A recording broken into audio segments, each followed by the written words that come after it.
குளிர்காலத்தில் தொண்டைக்கு இதமாக எதாவது சாப்பிட்ணும் போல் இருக்கா? அப்போ கண்டிப்பாக இந்த பச்சைக்கொள்ளு ரசத்தை ட்ரை பண்ணி பாருங்கள். ஒரு மிக்ஸி ஜாரில் தேவையான காரத்துக்கு ஏற்ப மிளகா, கொஞ்சம் பெருங்காயத்தூள், கொஞ்சம் மஞ்சத்தூள், கொஞ்சம் கொத்தமல்லி, கொஞ்சம் கருவேப்பிலை. நாங்கள் வரமிளகாய் எடுத்துக்கிட்டோம். இப்போது நம்ம எடுத்து வச்சுருக்க பச்சைக்கொள்ளு, வர கொத்தமல்லி, ஜீரகம், மிளகு, பூண்டு எல்லாத்தையும் இந்த மிக்ஸி ஜாரில் ஆட் பண்ணி நல்லா அரைச்சி எடுத்துக்கலாம். கூடவே கொஞ்சம் லெமன் சைஸ் புளியையும் ஊற வச்சிடலாம்.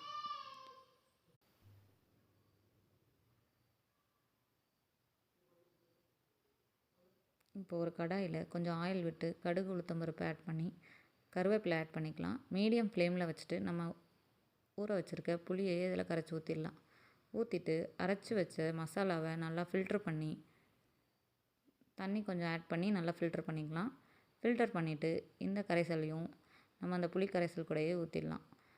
ஊற்றிட்டு தேவையான அளவு உப்பு போட்டு நல்லா கொதிக்க விட்டோம்னா சுவையான பச்சைக்கொள்ளு ரசம் ரெடி ஆகிடும்.